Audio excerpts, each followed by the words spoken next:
পদার্থ। শুরু হচ্ছে, দেখ প্রথমত শিলা নিয়ে বলেছে ফার্স্টে, তাই তো? প্রথমেই লেখা আছে কি শিলা ও খনিজ পদার্থ। তাহলে সবার আগে আমাদেরকে কি জানতে হবে? শিলা কি। শিলা কি? আমাদের ভূপৃষ্ঠ। ভূপৃষ্ঠ কাকে বলে? আমাদের পৃথিবীটা কিরকম? গোল তো? আমরা পৃথিবীর কোন জায়গায় থাকি? এই পৃথিবীর মধ্যে, এই জায়গাটায় না এইগুলোতে, এইখানটায়, হ্যাঁ পৃথিবীর পৃষ্ঠের উপরে, এইগুলোকে বলা হয় ভূপৃষ্ঠ। এখানে বিশাল বিল্ডিং টিল্ডিং এই সমস্ত কিছু, এইভাবে আমরা পৃথিবীর উপরে থাকি। বোঝা গেল? ভালো করে বুঝবি। আর এই যে এর মধ্যে কি আছে, এর মধ্যে কি আমরা থাকি না জানতে পারি? এর মধ্যে কি আছে জানতে পারি না তো, আজকে জানবো। শিলা হচ্ছে আমাদের এই যে পুরো অংশটা, পৃথিবীর এই যে পিঠটা, যার উপরে আমরা বসবাস করছি, এত কিছু করছি, কাজকর্ম করছি, এই যে অংশটা তাকেই বলা হয় ভূপৃষ্ঠ। ভূ মানে হচ্ছে পৃথিবী, আর পৃষ্ঠ মানে হচ্ছে পিঠ। ভূপৃষ্ঠ কথাটা হচ্ছে ভূপৃষ্ঠ। ভূ কথার অর্থ হচ্ছে কি পৃথিবী, তুলতে হবে না, বোঝ, পৃথিবী। আর পৃষ্ঠ কথার মানে হচ্ছে কি পিঠ, তার মানে পৃথিবীর পিঠ যেটা, সেটাই হচ্ছে ভূপৃষ্ঠ। বোঝা গেছে? ক্লিয়ার? আচ্ছা, এইবার এই যে ভূপৃষ্ঠের উপরে অংশটা কি দিয়ে তৈরি? শক্ত শক্ত পাথর, মাটি, এইগুলো দিয়ে তৈরি। এই জন্য এটাকে স্বাভাবিকভাবে আমরা বলি এটা হচ্ছে শিলা দিয়ে নির্মিত। বোঝা গেছে? অর্থাৎ শিলা কথা অর্থ হচ্ছে কি পাথর, যেগুলো একটু শক্ত হয়, তাই তো? আচ্ছা, এইবার এই শিলাগুলো আসলে কিভাবে, কি হলো, সেটা আমাদেরকে জানতে হবে। বহু বহু বছর আগে, প্রায় কোটি কোটি বছর আগে আমাদের ভূপৃষ্ঠ, আমাদের পৃথিবী এইরকম ছিল না। আমরা আজকে যেরকম পৃথিবীটাকে দেখছি সেই রকম অবস্থা কিন্তু ছিল না। কিরকম অবস্থা ছিল সেটা যদি খানিকটা ছবি আঁকি, খানিকটা এইরকম টাইপের, এবড়ো খেবড়ো, আর কি জ্বলন্ত একটা অগ্নিপিণ্ড। বোঝা যাচ্ছে? এটা আমরা জানি তো, কারণ যখন আমরা একটা থিওরি জানি যে যখন সূর্যকে কোনো একটা মহাজাগতিক বস্তুর সঙ্গে সূর্য যখন ধাক্কা লেগেছিল, তখন সূর্য ভেঙে গিয়ে টুকরো টুকরো অংশে ভাগ হয়ে গেছিল, এবং তার মধ্যে একটা অংশ হয়ে গেছিল হচ্ছে পৃথিবী। তাহলে সূর্য থেকে যখন সেটা বেরিয়ে এসেছে, তার মানে নিশ্চয়ই সেটা জ্বলন্ত পিণ্ড হবে। তাহলে সেরকমই ছিল, প্রচন্ড গরম ওর মধ্যে ছিল, হ্যাঁ। এবং সমস্ত কিছু আমাদের হতো, এখন যে সব শক্ত মতো দেখছি, যে পৃথিবীর পিঠটা মাটির, এরকম শক্ত কিছু ছিল না, এখানটা পুরো জ্বলন্ত গ্যাসীয় পিণ্ড। এইবার কি হয়েছে, যত দিন গেছে আস্তে আস্তে আস্তে আস্তে কি হয়েছে, এটা ঠান্ডা হতে শুরু করেছে। ঠিক আছে? ঠান্ডা যত হয়েছে আস্তে আস্তে এগুলো শক্ত হয়ে গেছে। বোঝা গেছে? শক্ত হয়ে মোটামুটি আমাদের আজকের যে পৃথিবীর রূপ, সেই পৃথিবীর রূপ ধারণ করেছে আমাদের পৃথিবী। এবং আস্তে আস্তে জলের উৎপত্তি হয়েছে, জল টল এসে এখন পৃথিবী আমাদের সুজলা সুফলা, শস্য শ্যামলা। বোঝা গেল? এইবার দেখ, উপরের পিঠটা আস্তে আস্তে ঠান্ডা হয়ে গেছে, ঠিক আছে, কিন্তু ভেতরের পিঠটা কি সেই পরিমাণে ঠান্ডা হতে পেরেছে? না, ঠান্ডা হতে পারেনি, আজও পারেনি। সেই জন্য এইখানে যে শিলা, খনিজ পদার্থ, শিলা মানে কি পাথর, জানি তো, উপরের অংশটা শক্ত হয়ে গেছে বটে, কিন্তু ভেতরের অংশটা কিন্তু এখনো সেরকম গরমই রয়েছে। এবং আমরা জানি পৃথিবীর যত আমরা ভেতরের দিকে যাব, সব থেকে কেন্দ্রবিন্দু কোনটা? এইটা হচ্ছে সব থেকে ভেতরের অংশ, এইটা তার থেকে বেশি বাইরের অংশ, তার থেকে বাইরের অংশ, তার থেকে বাইরের অংশ, তারপর পুরো বাইরে। এবার যত আমি পৃথিবীর যত ভেতরের দিকে ঢুকবো, তত কি হবে, চাপ বাড়বে। আমি ধর কোন একটা, এই যে পৃথিবীটার উপরে যে দাঁড়িয়ে আছি, তার মানে কি একটা চাপ পড়ছে না পৃথিবীর উপর? তুই একটা কারোর উপরে এরকম ভাবে চেপে রাখলি, তার মানে কি চাপ পড়ছে তো? তাহলে এই পৃথিবীর যত ভেতরের দিকে তুই যাবি, তত কি হবে, চাপ বাড়বে। কি হবে? বাড়বে। এই চিহ্নটার কথা মানে হচ্ছে ইনক্রিজ বা বাড়া। ঠিক আছে? চাপ বাড়ছে। আর কি বাড়বে? পৃথিবীর যত ভেতরের দিকে যাবে দেখবি গরম বেড়ে যাচ্ছে। কি বেড়ে যাচ্ছে? গরম, অর্থাৎ তাপ। তাপ জানি তো, আমাদের জ্বর হলে গায়ের উষ্ণতা বেড়ে যায়, উষ্ণতা বা তাপমাত্রা, সেই জন্য আমরা থার্মোমিটার দিয়ে মাপি, সেটা হচ্ছে তাপ। ঠিক আছে? তাহলে যত আমি পৃথিবীর ভেতরের দিকে ঢুকবো, তত এই চাপটা, তাপটা বেড়ে যায়। ক্লিয়ার? এবং এই চাপ আর তাপ যত বাড়ে, ফলে এই যে পৃথিবীর মধ্যে এই যে অংশগুলো, সেগুলো কিন্তু শিলা দিয়ে নির্মিত আছে। শিলা, গ্যাস, বিভিন্ন রকম জিনিস মিক্স হয়ে আছে। শিলা আছে, শিলা কথা মানে কি পাথর, তাই তো? শিলা আছে, গ্যাস রয়েছে, বিভিন্ন খনিজ পদার্থ রয়েছে, অনেক কিছু রয়েছে। কিন্তু এইগুলো আমাদের পৃথিবীর উপরিতলে আমরা যেরকম শিলা দেখি, পাথর দেখি, যেরকম শক্ত, সেরকম ওরা থাকতে পারে না। কারণ কি, পৃথিবীর ভেতরের মধ্যে প্রচন্ড চাপ আর প্রচন্ড গরম তাপ, ফলে এরা কি অবস্থায় থাকে, গলে গিয়ে থাকে, একদম তরল অবস্থায়। গলে গিয়ে কি হয়, তরল অবস্থা। আমরা একটা জানি তো যে বরফ হচ্ছে কি একটা কঠিন পদার্থ, তাই তো? কিন্তু তুই যখন তাকে তাপ দিবি, চাপ বাড়াবি, চাপ আমরা চাপটা জানি না, কিন্তু তাপটা যদি আমি বাড়িয়ে দিই তখন সেটা কি হয়ে যায়, গলে জল হয়ে যায় না? তাহলে শিলাটাও ওরকম, চাপ বাড়ছে তাপ বাড়ছে, ফলে ও ঠান্ডা হতে পারছে না, একদম গলে গিয়ে তরল অবস্থায় আছে, লিকুইড ফর্মে আছে। ক্লিয়ার? ফলে এখানে জলের মতো, লিকুইড মানে কি, তরল মানে কি, জলের মতো। ঠিক আছে? এইবার তুই ভাব, তুই একটা কোনো পশুকে, একটা বন্য পশুকে তুই ঘরের মধ্যে আটকে রেখেছিস, আটকে রাখলি, যত বড়ই হচ্ছে লোহার গারদে পুরিস, যাই করিস না কেন, সে কি বেরোনোর চেষ্টা করবে না? করবে তো নিশ্চয়ই, কারণ কেউ কি বন্দী হয়ে থাকতে চায়? তোকে বন্দী করে রাখলে তুই শুনবি? তাহলে থাকতে পারে না। ফলে ও কি করে, বেরিয়ে আসার চেষ্টা করে মাঝে মধ্যে। এবার বেরোবে কি করে? পুরোটা যদি আমাদের পৃথিবীর মধ্যে পুরোটা যদি কোথাও বেরোনোর জায়গা না থাকে, ও বেরোবে কি করে? ও কি করছে, উপরের দিকে ওঠার চেষ্টা করছে। এবার ধর উপরে ধর কোথাও একটা পাহাড় রয়েছে, ঠিক আছে, ধর এরকম এইটুকু দেখাচ্ছি, কিন্তু পাহাড়টা অনেক বড়, ঠিক আছে, কিংবা একটা পাথরের ভূপৃষ্ঠের উপর একটা পাথর আছে, তার একটা ছোট্ট ফাটল আছে, এইখানে পাহাড়ের মুখটা একটা ছোট ফাটল হয়ে গেছে। এইবার এইখানে যে লাভা মানে ভেতরের এই যে অংশটা যেটাকে তরল বললাম, তাকে আমরা কি বলি? ম্যাগমা। কি বলি? ম্যাগমা। ঠিক আছে? এই ম্যাগমাটা যখন ওরকম ছোট ছোট ফাটল পায়, তখনই ও দরজাটা খোলা পেয়ে যায়, ঠিক আছে, দিয়ে ও উপরে উঠে আসে, দিয়ে ছড়িয়ে পড়ে, চারপাশে ছড়িয়ে পড়ে। বুঝতে পারছিস? এই যে পাথরের ছোট ফাটল, এখান থেকেও ছড়িয়ে পড়লো। জিনিসটা কিরকম হলো? এরকম বড় একটা ইয়ে ছিল, পাহাড় ছিল, এই মুখটাতে, এই মুখটাতে ফাটল, এখান থেকে লাভার লেয়ার সব উঠে এসেছে, উঠে এসে এখান থেকে ছড়িয়ে পড়েছে। আমরা আগ্নেয়গিরি বিভিন্ন রকম বইতে বলিস কিংবা তোর নেটে বলিস, যখন সার্চ করবি তখন এরকম হুসহুস করে তখন বেরোতে থাকে, কত দূরে দূরে ছড়িয়ে পড়ে। এইবার এটা কি ছিল? তরল অবস্থায়, লিকুইড ফর্মে ছিল তো। আচ্ছা, এইবার যখন আমার পৃথিবীর উপরে এটা বেরিয়ে আসছে, তখন আস্তে আস্তে পৃথিবী যেরকম ঠান্ডা হয়েছিল, যেটা বেরিয়ে এলো সেটাও ঠান্ডা হবে তো। আচ্ছা, তাহলে একটা জিনিস দেখ, ম্যাগমাটা বেরোলো, ম্যাগমাটা যখন এখানে এই অবধি ছিল ম্যাগমা বললাম, কিন্তু ম্যাগমা যেই এই যে পৃথিবীর বাইরে বেরিয়ে এলো, তখন তাকে আমরা আর ম্যাগমা বলি না, তখন এটাকে আমরা কি বলবো? লাভা। বোঝা গেল? লাভা বলি। এবং এই লাভার এত এত লাভা বেরোচ্ছে তো, ফলে কি হবে? ওই আমরা জানি তো যে পাহাড়ে ছোট ছোট ঝর্ণা একসঙ্গে জুড়ে জুড়ে জুড়ে জুড়ে একটা বড় নদী তৈরি হয়, সেরকম এখানেও ছোট ছোট লাভার স্রোত এরকম ভাবে একসঙ্গে মিশে গিয়ে আস্তে আস্তে একটা বড় স্রোতের এরকম ভাবে সৃষ্টি হয়, এরকম দেখবি স্রোতের মতো করে লাভা যাচ্ছে। এইবার এইগুলো যখন পৃথিবী পৃষ্ঠের উপর এলো, আস্তে আস্তে কি হবে? ঠান্ডা হবে নিশ্চয়ই। ঠান্ডা হলে তখন কি ওটা তরল ফর্মে থাকবে? লিকুইড ফর্মে থাকতে পারবে? আস্তে আস্তে কি হয়ে যাবে? শক্ত হয়ে যাবে, আস্তে আস্তে শক্ত হয়ে যাবে। কারণ কি, যে পরিমাণ তাপ আর চাপ ভূপৃষ্ঠের মধ্যে ছিল, এখন বাইরে সেই চাপ আর তাপটা অতটা নেই, অনেকটা কম, ফলে আস্তে আস্তে ওটা কি হয়ে যাবে? শক্ত। কি হবে? শক্ত হয়ে যাবে। এবং এই শক্ত হয়ে এই লাভাটা তৈরি করবে একটা শিলা, যার নাম কি? যার নাম হচ্ছে আগ্নেয় শিলা। অগ্নি মানে কি? আগুন। মানে এই যে বেরিয়েছিল লাভাটা, ওটা না আগুনের মতো ছিটকে ছিটকে বেরোবে, তো সেইখান থেকে নামটা এসেছে আগ্নেয় শিলা। জিনিসটা কি বোঝা গেল? আগ্নেয় শিলা কি?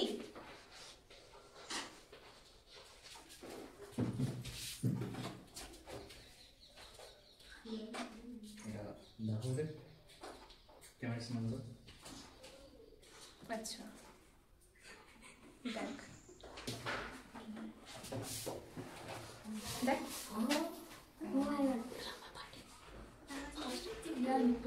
ছড়িয়ে পড়ছে, দেখছিস কত বড় ফাটল? দেখ, ওটাকে কি বলা হয়? ওটাকে বলা হয় জ্বালামুখ। এই যে মুখটাকে জ্বালামুখ বলে। জ্বালামুখ, উনুন। উনুন যেরকম ওরকম, দেখছিস কিরকম কিরকম ছিটকে ছিটকে পড়ছে।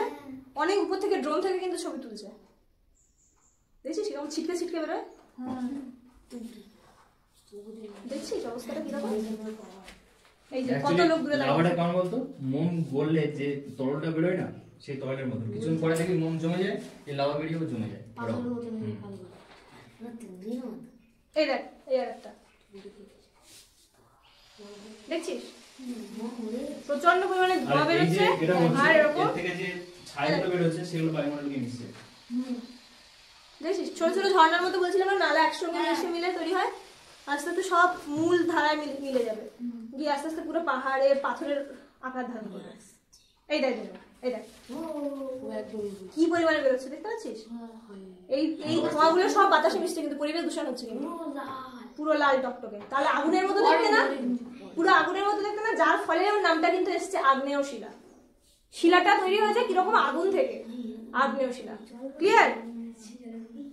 এই দেখ এইটা ভালো করে বুঝতে হবে। দেখ নালাগুলো দেখতে পাচ্ছিস, পুরো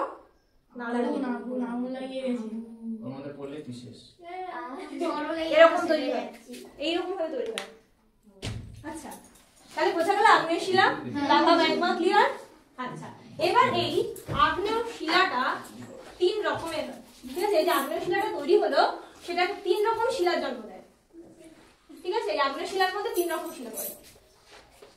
কি কি সেগুলো? ব্যাসাল্ট, গ্রানাইট আর পিউমিস। বাহ, নানা বলেছি এটারে করতে হবে। এই চুপ। ব্যাসাল্ট, দেখিও দেখি ব্যাসাল্ট শিলা, গ্রানাইট আর পিউমিস। আর এটা কি? পিউমিস।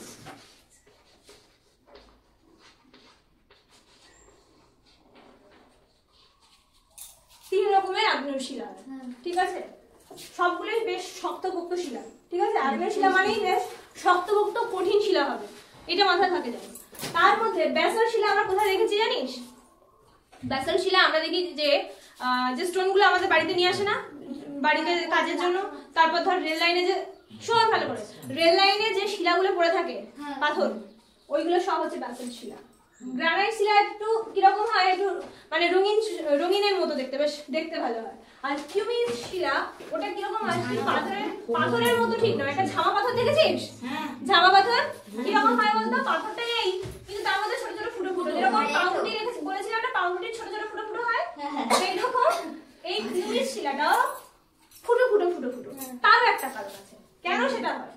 দেখ, পিউমিস শিলাতে এতক্ষণ যে ওই যে ছবিটা দেখাচ্ছিলাম, তাতে কি দেখছিলাম যে প্রচন্ড পরিমাণে লাভা উদ্গীরণ হচ্ছে। লাভা উদ্গীরণ হওয়ার পর আমি কি বললাম যে ওর মধ্যে প্রচুর পরিমাণে শিলা তো আছে, তারপরে প্রচুর পরিমাণে গ্যাসও থাকে, বিভিন্ন রকম প্রাকৃতিক গ্যাস, সেগুলো কিন্তু ওর মধ্যে থাকে। এইবার তুই ভাব, লাভা স্রোত, এদিকে দেখ ভালো করে, লাভা স্রোত এই যাচ্ছে, ঠিক আছে, এবার আস্তে আস্তে এটা ঠান্ডা হয়ে জমে পাথর হয়ে যাবে তো। এইবার তুই ভাব, এই যে লাভার মধ্যে, এই যে লাভাটা, তার মধ্যে বিভিন্ন রকমের গ্যাস আছে, আমরা তো জানি। তাহলে ওই গ্যাসগুলো কি ওর সঙ্গে পাথর হয়ে যেতে চাইবে? ও তো চাইবে বাতাসে উন্মুক্ত হয়ে যেতে, সব বাতাসের সঙ্গে মিশে যেতে। তাহলে ও নিশ্চয়ই থাকতে চাইবে না। তাহলে এই যে ধর যে লাভাটা আসলো, অত স্পিডে যাচ্ছে আমরা তো দেখলাম, ফলে একটা ফেনা তৈরি হয় না? একটা ফেনা তৈরি হবে নিশ্চয়ই, লাভার মধ্যে একটা ফেনা তৈরি হবে। তাহলে উপরের লেয়ারটায় ফেনার মতো তৈরি হয়, আর নিচেটা পুরো ক্লিয়ার পাথর। ঠিক আছে, তাহলে উপরের লেয়ারটা যে ফেনার মতো পাথরটা তৈরি হচ্ছে, যার ফলে ওই ফেনাটা কেন তৈরি হচ্ছে? কারণ কি, ওর মধ্যে, এর মধ্যে যে দ্রবীভূত যে গ্যাসগুলো, সেগুলো আস্তে আস্তে চাইবে কি পরিবেশে, প্রকৃতির মধ্যে, বাতাসের মধ্যে মিশে যেতে। ফলে ওইগুলো ওই ফুটো দিয়ে বেরিয়ে গিয়ে বাতাসে মিশে যায়, বাতাসে মিশে যাবে। ফলে ওই পাথরটা, উপরের লেয়ারে যে পাথরটা তৈরি হলো, সেটা গায়ে এরকম ফুটো ফুটো ফুটো ফুটো দেখা যায়। এই জন্য পিউমিস শিলার আরেকটা নাম কি? ঝামা পাথর। কি? ঝামা পাথর। বোঝা গেল? আচ্ছা, তাহলে 3 রকমের শিলা হলো। এইবার এই আগ্নেয় শিলাতে এক রকমের শিলা, আর এক রকম শিলা প্রকৃতিতে দেখা যায়। আর এক রকম শিলা প্রকৃতিতে দেখা যায়, যার নাম কি জানি? পাললিক। দেখ, নামটা কি? পাললিক। পাললিক শিলা। পাললিক কথাটা এসেছে পলি থেকে। কি থেকে এসেছে? পলি। পলি কাকে বলে? আমাদের পাশে যে নদীতে চর উঠেছে দেখেছি তো? তার মানে কি, আমাদের নদী বলিস, কোন জলাশয় বলিস, কিংবা হ্রদ বলিস, সাগর বলিস, তার নিচে পলি বা মাটি এসে এসে জমা হয়, জানি তো, সেইগুলোকে আমরা কি বলি? পলি। এইবার এই পলি থেকে কিভাবে শিলা অর্থাৎ পাথর তৈরি হওয়া সম্ভব? একটা তো প্রশ্ন আসতে পারে। ধর এটা যদি একটা ছোট করে সমুদ্রের স্ট্রাকচার আঁকি, ধর এইখানে এইটা হচ্ছে সমুদ্র, এইখানটায় এরকম ভাবে সমুদ্রে প্রচুর পরিমাণে পাথর আস্তে আস্তে নিয়ে আসে তো উপর থেকে, যখন মানে পাহাড় থেকে আসছে, তারপরে ওই পাথরগুলো আস্তে আস্তে এতটা রাস্তা জার্নির ফলে আরো ভেঙে ভেঙে ছোট ছোট টুকরো হচ্ছে, ঘর্ষণ পাচ্ছে তো, বাধা পাচ্ছে, ফলে ওই বড় বড় পাথরগুলো আস্তে আস্তে আরো ভাঙতে ভাঙতে ছোট ছোট ছোট ছোট পাথরে আস্তে আস্তে মাটির সঙ্গে আস্তে এখানে জমা হতে পারে, ঠিক আছে? তার উপরে আরো পলি আসবে, একবার এসে কি থেমে যাবে না। ধীরে ধীরে আরো পলি এর উপর জমতে থাকবে, আরো পলি জমছে। এই করতে করতে দেখা গেল এই যে পলির স্তরটা, নিচের পলির স্তরটা আস্তে আস্তে অনেক নিচে নেমে যাচ্ছে, এর উপর সমানে পলি পড়ছে, এরপর সমানে পলি পড়ছে, করতে করতে এই যে লেয়ারটা আস্তে আস্তে পৃথিবীর অনেক গভীরে চলে যাবে, পৃথিবীর অনেক গভীরে চলে গেল। এটা বেশিরভাগ সময় ওই জলাশয় অর্থাৎ হ্রদ, নদী, সমুদ্র এইখানেই দেখা যায় বেশিরভাগ। এইবার তুই ভাব, যত পৃথিবীর ভেতরের দিকে এটা ঢুকে যাচ্ছে তার মানে কি চাপ আর তাপ বেড়ে যাবে তো? আর পৃথিবীর যদি চাপ আর তাপ বেড়ে যায় তাহলে এটা কি আর শিলা না হয়ে থাকতে পারবে? পারবে না। ফলে এই পলিগুলো জমে জমে কি হয়ে যাবে, আস্তে আস্তে যত নিচের দিকে যাচ্ছে পাললিক শিলা তৈরি হচ্ছে। আর এই পাললিক শিলাটা যদি দেখিস তাহলে কি দেখতে পাবি জানিস? ধর এরকম একটা যদি পাললিক শিলা ধর তৈরি হয়েছে, তুই ধর মানে মাটির থেকে তুলেছিস, দেখবি এরকম এরকম লেয়ার হয়েছে, এরকম একটা লেয়ার, ভালো করে বলি, ধর এইরকম একটা লেয়ার, এরকম আবার এরকম একটা লেয়ার, এরকম একটা লেয়ার। পাথরটা ঠিক কংক্রিট নয়, কেন বলতো? কারণ ফার্স্টে একরকম এক ধাপ পলি জমেছিল, তার উপরে আরেক ধাপ পলি জমেছে, সব পলি কি একসঙ্গে এসে জমে গেছিল? না, পরপর পরপর এসে জমেছে, ফলে একটা স্তরের মতো তৈরি হয়ে যায় এই শিলাগুলোতে, বোঝা গেছে? সেই জন্য পাললিক শিলা এরকম স্তরীভূত অর্থাৎ স্তর স্তর লেয়ার লেয়ার হবে, বোঝা গেছে? এবং এই পাললিক শিলা আগ্নেয় শিলার মতো অতটা শক্তপোক্ত নয়, ঠিক আছে? সহজে এটাকে ভাঙা যায়, অতটাও শক্তপোক্ত। তাহলে বোঝা গেল এবার পাললিক শিলা কি। এবার তুই ভাব যে আমি কি বললাম, নদী, হ্রদ, সমুদ্র এই সমস্ত জায়গায় পাললিক শিলা তৈরি হয়, কারণ কি ওইখানে পলিগুলো এসে এসে জমা হয়। এবার তুই ভাব ওই পলি বালি যাই জমা হোক না কেন, সেখানে তো বিভিন্ন রকম জলজ প্রাণী আছে, শামুক হতে পারে, কোনো মাছ হতে পারে, কোনো সাপ হতে পারে, কোনো ব্যাঙ হতে পারে, যা কিছু হতে পারে, বিভিন্ন সামুদ্রিক প্রাণী তো রয়েছে।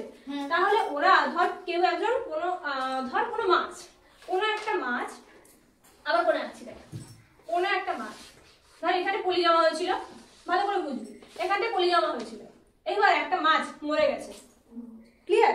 একটা মাছ মরে গেছে, এবার সে কি করলো, আস্তে আস্তে কি হবে, ফার্স্টে মানে ভাসবে, তারপর তো আস্তে আস্তে মাটির তলায় থিতিয়ে পড়বে, তো তাহলে মাটির তলায় এরকম ভাবে থিতিয়ে পড়বে। এইবার এর উপর আমি বলবো, তুই ভাব মাছের দেহ কি সারা জীবন এরকম থেকে যাবে? না। কারণ কি ওর যে বডিটা সেটা আস্তে আস্তে পচে যাবে, তো পচনশীল, আমাদের শরীরও যদি মাটিতে রাখা হয় ওরকম পচে যাবে, তো মাছের শরীরেও কি দোষ করলো, ও ওরকম পচে যায়, গিয়ে ওর আর মাছ দেহটার মাছ থাকলো না, ওর যে মানে কাঁটাটা যেটা আমরা খাই, ঠিক আছে, এরকম কাঁটাটা ধর বেরিয়ে আসলো, ঠিক আছে? বাকিটা তো পচে গেছে, বুঝতে পারছিস? বাকিটা পচে গেছে, এইখানে এইটা এরকম ভাবে জমে আছে। এবার পলিপর্বত জমবে, তো পলিপর্বত জমেছে, পলিপর্বত জমেছে, আর আস্তে আস্তে এটা কি ভূপৃষ্ঠের গভীরে চলে যাচ্ছে, কারণ কি যত পলি উপরে উপরে জমছে তাহলে চাপটা বেড়ে যাচ্ছে, তো চাপ যত বাড়ছে তত মাটির দিকে চলে যাবে, স্বাভাবিক কথা। তাহলে এরকম করে এবার যত ভূপৃষ্ঠের ভেতরের দিকে নামছে তত চাপ এবং তাপ বেড়ে যাচ্ছে, ফলে আস্তে আস্তে কি হবে, এটা শিলায় রূপান্তরিত হয়ে যাবে। এইবার তুই ভাব যে এই জিনিসটাতে এর মধ্যে চাপা পড়ে আছে, সে হয়তো গোটা শরীর নিয়েও চাপা পড়তে পারে, কিংবা এরকম কাঁটার অবস্থাতেও মানে চাপা পড়তে পারে। এইবার তুই যখন পাললিক শিলাটাকে পাবি তখন দেখবি যে এরকম ওই মাছটার ধর ছাপ হয়ে গেছে, ধর এরকম যে পাথরটা দেখবি, পাথরের উপরে এরকম ছাপ, কি হয়তো পাথরটার উপরে এইরকম একটা ছাপ, পাথরটা ধর এরকম পেয়েছি, পাথরের উপরে এরকম ছাপ আছে, পুরো জ্যান্ত মানুষটাকে তো পাবি না, এই যে ছাপ, এই যে জীবদেহের, সেটা যে কোনো হতে পারে, সাপ বলছিলাম, ব্যাঙ বলছিলাম, তারপরে মাছ বলছিলাম, বিভিন্ন রকম সামুদ্রিক প্রাণীর যে ছাপটা পাললিক শিলার উপর, অন্য শিলার উপর পাবি, লাভা যে চলে আসে ওর উপর পাবি কি, পাবি না তো। তাহলে এই যে পাললিক শিলার উপর বিভিন্ন রকম প্রাণীর দেহের যে কাঠামোটা দেখা যায়, যে ছাপটা দেখা যায়, তাকে আমরা কি বলি, জীবাশ্ম। জীবাশ্ম, জীবাশ্ম।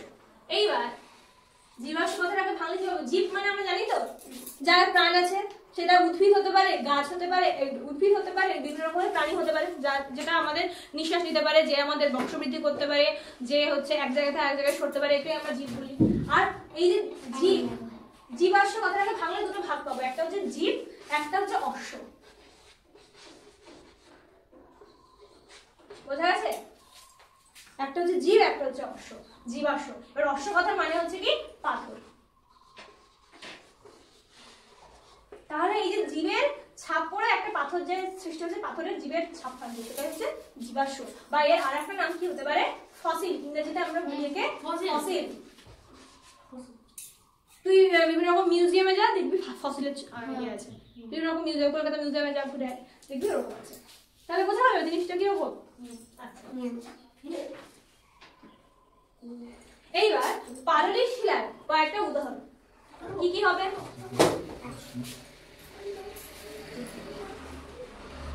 পাললিক শিলা হতে পারে উদাহরণ কিরকম, বেলে বেলে পাথর, পাথর, সেল, চুনা পাথর, বেলে পাথর, শেল, চুনা পাথর। চুনা পাথর। চুনা পাথরের মাটি ক্লাসে মানে কাপ, তারপর বিভিন্ন রকম টি সেট এসব দেখেছি না চুনা পাথরের তৈরি, ওটা হচ্ছে পাললিক শিলা। দেখবি একটু ধাক্কা পেলে ভেঙে যায়, কেন যায়, ওইটা হচ্ছে নরম পাথর, চুনা পাথর।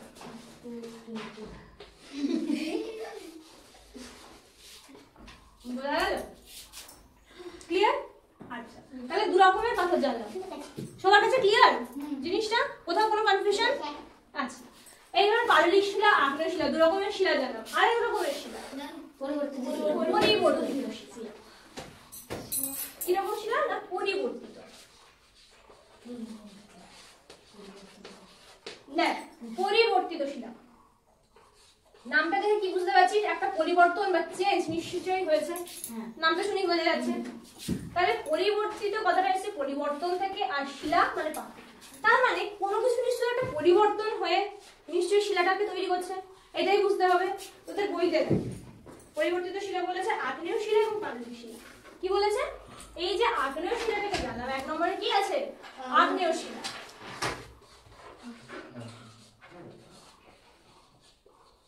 আর দু নম্বর কি জানলাম, পাললিক শিলা।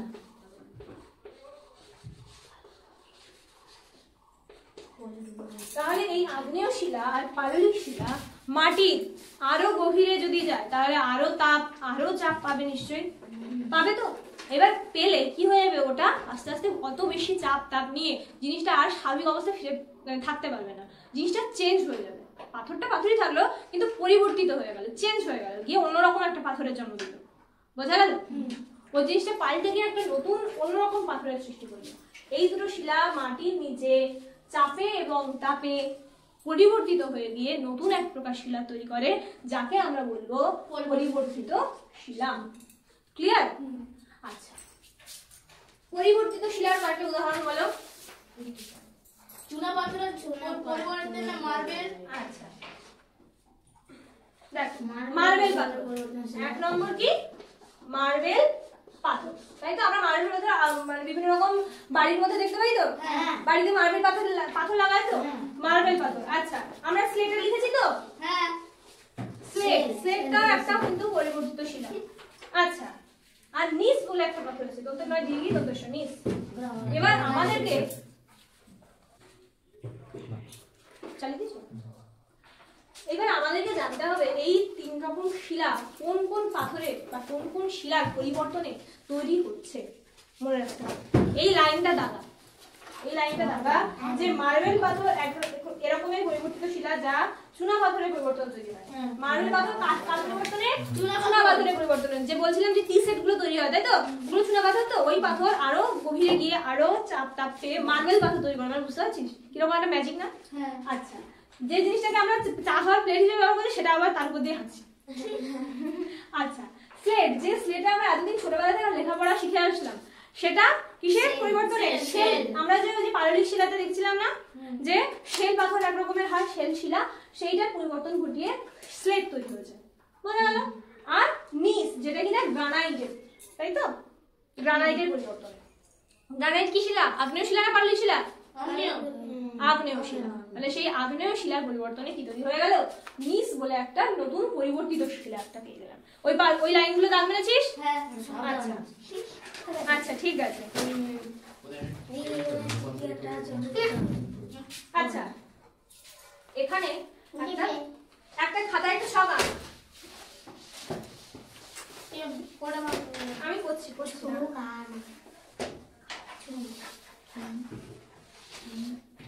তিনটে ভাগ করবি, ঠিক আছে?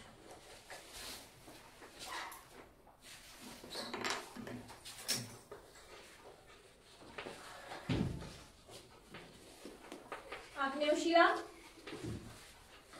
এটা হচ্ছে পাললিক শিলা,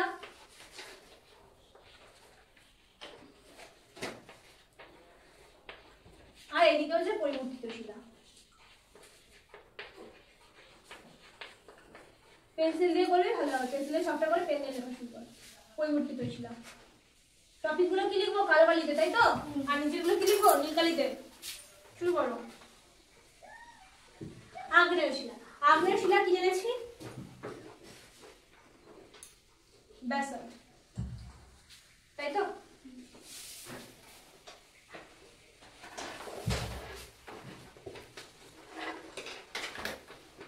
ব্যাসল্ট, এটা পেয়েছি গ্রানাইট,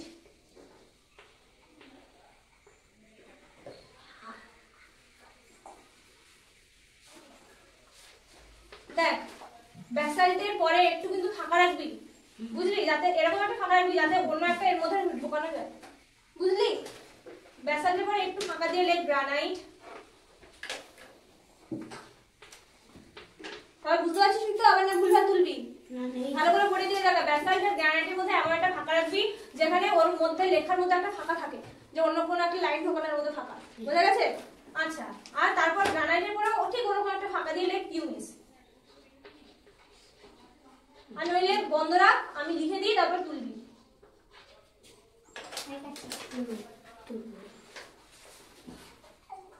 আচ্ছা, এইদিকে পাললিক শিলার মধ্যে কি কি জেনেছি? বেলে পাথর, তাই তো?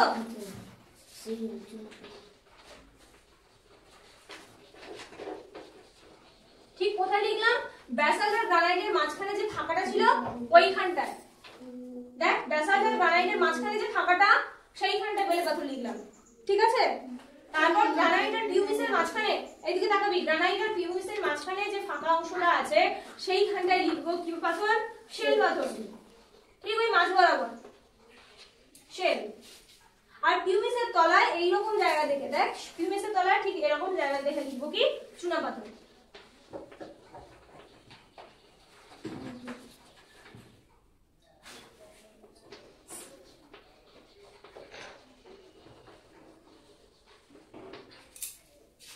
এরকম ভাবে লিখছিস তো, না ভুল হয়ে গেছে? আচ্ছা, এইবার পরিবর্তিত শিলা। কেন এটা করলাম বলতে? এরকম ফাঁকা ফাঁকা দিয়ে লিখলাম কারণ পরিবর্তিত শিলায় কোনটা থেকে কোনটা হচ্ছে সেটা আমাকে একটু জানতে হবে, তো সেই জন্য লিখেছিলাম।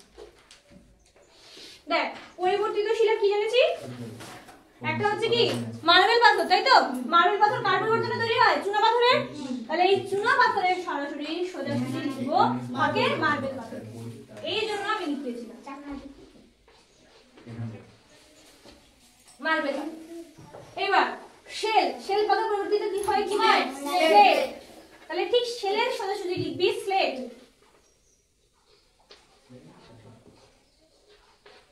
আর গ্রানাইটের সোজাসুজি এইখানটায় লিখবি কি? নিস। এই তীর চিহ্নটা তোদের দেওয়ার দরকার নেই, আমি এখানটা একটু এদিক ওদিক হয়ে গেছে বলে তীর চিহ্নটা দিলাম। তাহলে বোঝা গেল? আমি যখন তাহলে ছকটা দেখবো তখন দেখবো ব্যাসল্টের পরিবর্তিত শিলা কি আছে কি? নেই। বেলে পাথর হচ্ছে এদিকে ব্যাসল্ট, গ্রানাইট, পিউমিস হচ্ছে আগ্নেয় শিলা, পাললিক শিলা হচ্ছে বেলে পাথর, শেল পাথর, চুনা পাথর। আর পরিবর্তিত শিলাটা বেলা দেখবো ব্যাসল্টের সঙ্গে কেউ নেই, তাহলে ব্যাসল্ট পরিবর্তিত হয়ে কিছু তৈরি হয়নি। বেলে পাথরও নয়, গ্রানাইটটা পরিবর্তিত হয়ে গিয়ে কি তৈরি করেছে? নিস বলে পাথরের সৃষ্টি করেছে। আর পাললিক শিলাতে যে শেল পাথর সেটা পরিবর্তিত হয়ে কি তৈরি করেছে? স্লেট তৈরি করেছে। আর চুনা পাথরটাকে পরিবর্তন হয়ে কি হয়ে গেল? মার্বেল পাথর। তাহলে ছকটা কমপ্লিট হয়ে গেল। এই হচ্ছে ছকটা, ঠিক আছে? আটটাকে গোলাবে না কি হচ্ছে? ওরে বলো নিস কেন বলে জানিস? ওই নিস হওয়া যাতে না বলি সেই জন্য নিস, যাতে ওখানেই শেষ, সেই জন্য। চুপ করে বস। তোলা হয়ে গেছে সবার? বুঝে দেবো? আচ্ছা,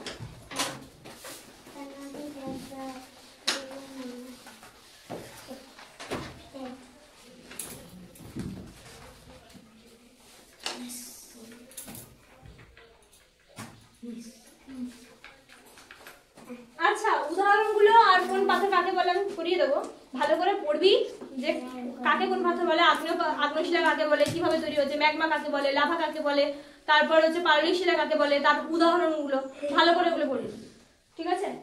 আচ্ছা, তারপরে চলে যাচ্ছে হচ্ছে কি খনিজ পদার্থ আর আকরিক। এইটা হচ্ছে এবার সাবজেক্ট। দেখ দেখ এবার চলে যা 57 পেজে। 57 পেজ চলে যা। দেখ ফার্স্টে একটা ছক আছে না, হ্যাঁ বলছে লোহা, তামা, অ্যালুমিনিয়াম, দস্তা, রূপো, সোনা, এগুলো কি ধাতু না অধাতু? ধাতু। সব ধাতু। আচ্ছা দেখ এত সব ধাতু প্রকৃতিতে কি হয় পাওয়া যায়? মৌল অবস্থায় না যৌগ অবস্থায়? মৌল মানে কি? যাকে আমরা ভাঙলে শুধুমাত্র সেই জিনিসটা ছাড়া দ্বিতীয় কিছু পাই না, তাকে আমরা মৌল বলি। আর যৌগ মানে কি? একের বেশি জিনিস একসঙ্গে মিলে যখন একটা মানে দুজনে একসঙ্গে থাকছে বা একের বেশি লোক একসঙ্গে থেকে যখন একটা জিনিস তৈরি করছে তখন তাকে কি বলি? যৌগ, তাই তো? তাহলে দেখ বলছে তোমরা হয়তো লক্ষ্য করেছো কিছু কিছু ধাতুর তৈরি জিনিস খোলা হাওয়ায় রোদে জলে পড়ে থাকতে থাকতে নষ্ট হয়ে যায়। যেমন লোহা, তুই যদি একেবারে খোলা হাওয়ায় রেখে দিস তাহলে কিছুদিন পরে কি দেখবি যে নতুন লোহাটা কিনেছিলি জং পড়ে গেছে, তাই তো? তার মানে কেন হলো এটা? কারণ ওটা নিশ্চয়ই বাতাসের অক্সিজেনের সঙ্গে বা বাতাসের যে পদার্থগুলো রয়েছে, উপাদানগুলো রয়েছে, বাতাসের সঙ্গে বিক্রিয়া করেছে, বিক্রিয়া করে ও কি করেছে? মরচে ধরে গেছে। দেখ এই যে তোমরা দেখেছো জল লাগতে লাগতে চকচকে লোহা জিনিস কিরকম লালচে রঙের মরচে পড়ে। তোমরা হয়তো দেখেছো পুরনো তামার বাসনপত্রে কিরকম সবুজ ছোপ পড়ে যায়। দেখেছো তো তামার বাসনপত্র যদি অনেকদিন না ব্যবহার করে রেখে দিই একদম খোলা বাতাসে, তাহলে দেখবি কিরকম সবুজ সবুজ ছোপ পড়ে যাচ্ছে। কেন? এর মানেটা কি? এর মানে হলো এরা খোলা হাওয়ায় নানান রকমের বিক্রিয়া করে। আমরা বিক্রিয়া জানি তো, আগের চ্যাপ্টারে আমরা পড়েছি। সেই বিক্রিয়া ওরা খোলা হাওয়ায় করে। ওরা কি করে? ওরা ছিল তো মৌলিক পদার্থ, লোহাকে ভাঙলে আমি কি অন্য কিছু পাবো? পাবো না। তাহলে ওই জিনিসটা ওই বাতাসের সঙ্গে বিক্রিয়া করে একটা যৌগ তৈরি করেছে। তুই ভাব, ছিল লোহা পড়ে গেছে মরছে, তাহলে মানে ছিল লোহা, লোহাটাকে ভাঙলে আর কিছু পাবো না, তার মানে ওটা মৌল। এবার মৌলের সঙ্গে আরেকটা জিনিস যুক্ত হয়ে গেছে বাতাস থেকে, তাহলে দুটো জিনিস একসঙ্গে মিশে নিশ্চয়ই একটা যৌগ মানে মরচে তৈরি করেছে। তাহলে সেটা যৌগ না মৌল হবে? তাহলে সেটা যৌগ হবে নিশ্চয়ই, কারণ লোহার সঙ্গে অন্য একটা জিনিস তৈরি হচ্ছে, দুটো মিলেমিশে তো মরচেটা বানালো, তাহলে এটা যৌগ। তাহলে বোঝা গেল যে কোনো ধাতু, বেশিরভাগ ধাতুই আমরা যদি খালি ভাবে রেখে দিই, বাতাসে রেখে দিই, তাহলে ওরা কি করতে পারে না? মৌল অবস্থায়, মানে ওকে ভাঙলে যে ওটাই পাওয়া যাবে শুধুমাত্র এই অবস্থায় ওরা থাকতে পারে না। ওরা বাতাসের সঙ্গে বিক্রিয়া করে নিয়ে কি তৈরি করে দেয়? যৌগ তৈরি করে দেয়। বুঝলি? এই যে বলেছে যে এরা খোলা হাওয়ায় নানান বিক্রিয়া করে নতুন যৌগ তৈরি করে। এই উদাহরণগুলো থেকে বোঝা যাচ্ছে যে এদের প্রকৃতিতে যৌগ হিসেবে পাওয়ার সম্ভাবনাই বেশি।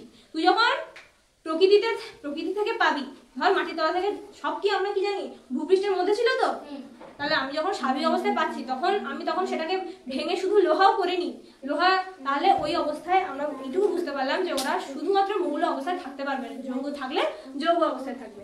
এই যে একই কথা অ্যালুমিনিয়াম দস্তার বেলাতেও প্রযোজ্য।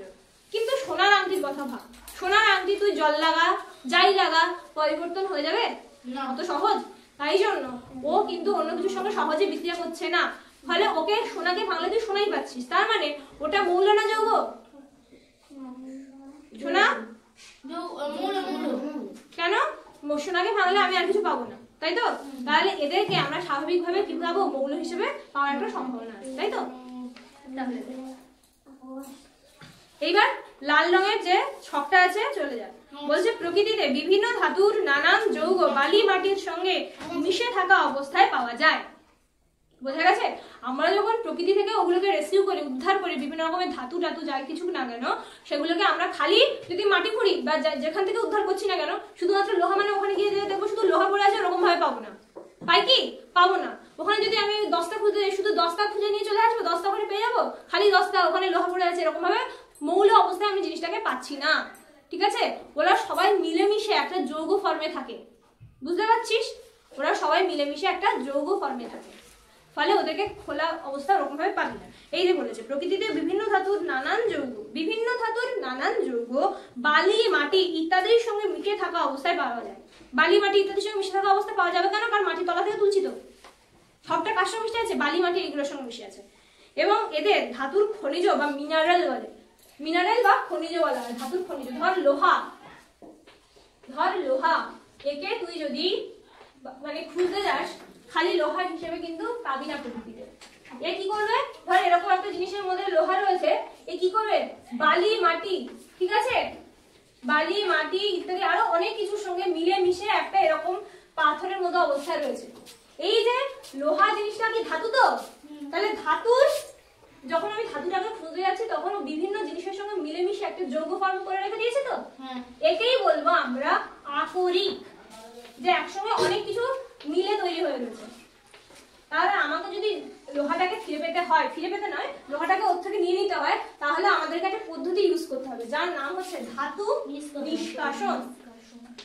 নিষ্কাশন, নিষ্কাশন কথার মানে হচ্ছে বের করে আনা, কোনো কিছু থেকে বের করা। নিষ্কাশন তার মানে ওই যে আকরিক, এই জিনিসটাকে কি বললাম, আকরিক তো, যে ধাতুর বিভিন্ন রকম যৌগ বালি মাটি ইত্যাদির সঙ্গে মিশে যেটা তৈরি করছে, যেটা আমি পাচ্ছি সেটাকে কি বলছি, আকরিক। আর ওই আকরিকটাকে যে পদ্ধতির মাধ্যমে আমি ধাতুটাকে আলাদা করে নেবো, এক্ষেত্রে লোহাটাকে আলাদা করে নেবো, তাই তো, সেই পদ্ধতিটাকে কি বলছে, ধাতু নিষ্কাশন, বা ধাতুকে ওই আকরিক থেকে বের করে আনো, ক্লিয়ার করে আলাদা করে পিউরিফাই করে বের করে আনো, বোঝা যাচ্ছে? এটাই হচ্ছে ধাতু নিষ্কাশন। যে খনিজ থেকে ধাতুকে সস্তায় এবং সহজে বার করা সম্ভব তাকে ধাতুর আকরিক বা ওর বলা হয়। এই লাইনটার মানে কি, ধর কি না লোহা, ধর এই ধাতুটার নাম হচ্ছে হেমাটাইট, এই যে আকরিকটা পেয়েছিস, ঠিক আছে, এই আকরিকটা পেয়েছিস, এর নাম হচ্ছে ধর হেমাটাইট। মানে এর সঙ্গে আরো অনেক কিছু জুড়ে রয়েছে, তো বালি মাটি তারপর আরো বিভিন্ন রকম উপাদান, লোহার সঙ্গে ধর দস্তা মস্তা আরো ধর কিনা এরকম বিভিন্ন জিনিস একসঙ্গে মিশিয়ে হলে কিন্তু এটা তৈরি হয়েছে, শুধুমাত্র লোহা আছে এর মধ্যে তার মানে আমি তো ধাতু নিষ্কাশনের মাধ্যমে বের করে নেবো। এইবার ধর এইরকম হেমাটাইট বলে একটা আকরিক পেলাম, আবার এইখানে আরেক রকমের আকরিক, তার নাম ধর অন্যরকম, ঠিক আছে, দুটো থেকে আমি লোহাটাকে ধাতু নিষ্কাশনের মাধ্যমে বের করে নিতে পারি। কি ধর আরো অন্যরকম আকরিক আছে, 3-4 রকমের আকরিক আছে যার থেকে আমি লোহাটাকে আলাদা করতে পারি, তার মানে ওই সবগুলো আকরিকের মধ্যেই লোহার অস্তিত্ব আছে, ফলে আমি মানে ধাতু নিষ্কাশন করলে ওই সবগুলোর মধ্যে থেকে লোহা বেরোবে, ঠিক আছে। তাহলে এরা তো সবকিছুই ওর আকরিক হতে পারত, তাই না? তাহলে এই যে তিনটে আকরিক, এরা সবাই তো এর আকরিক হতে পারতো, এই যে খনিজ পদার্থগুলো, এটাকে আকরিক বলছি কেন, এই যে জিনিসটাকে পাচ্ছি একে কি বলবো, খনিজ পদার্থ। কি বলবো? খনিজ পদার্থ।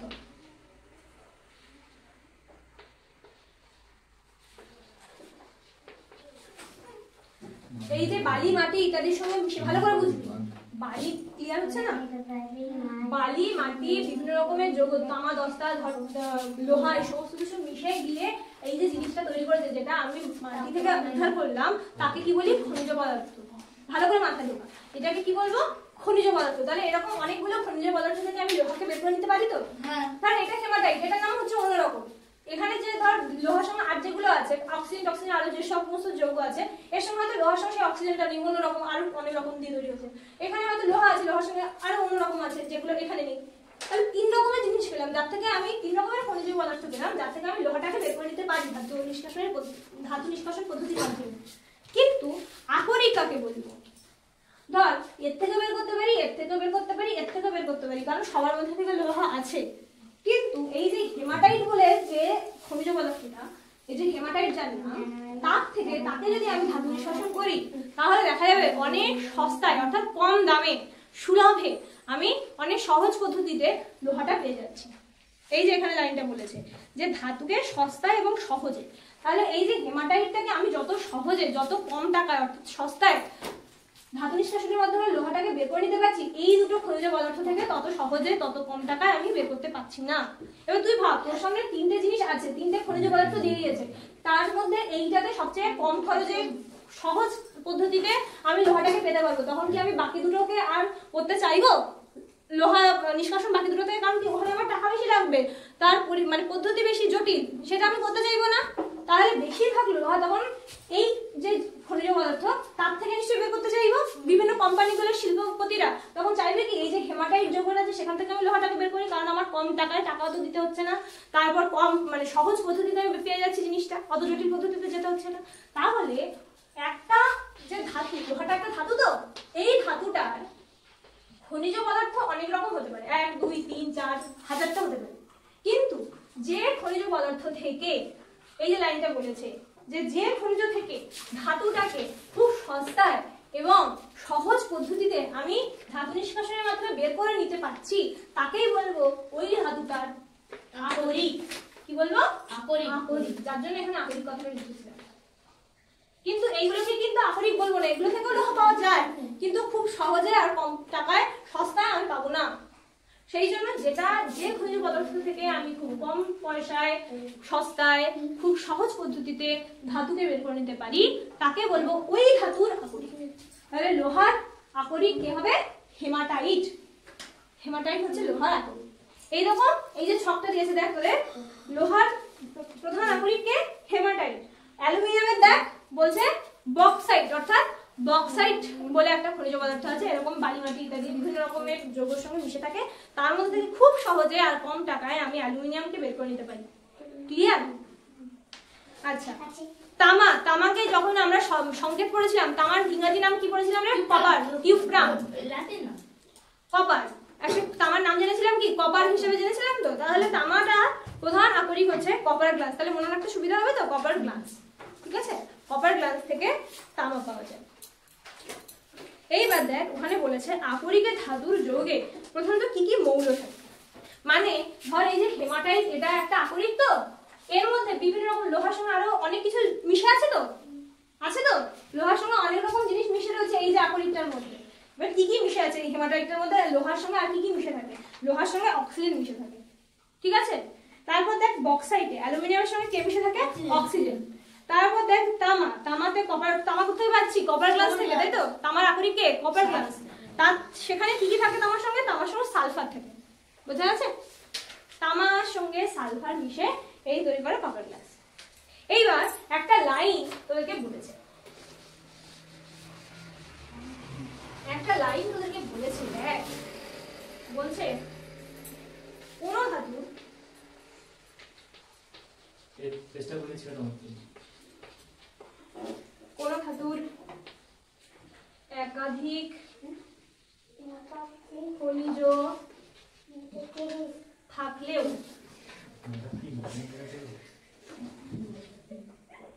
তার সবগুলো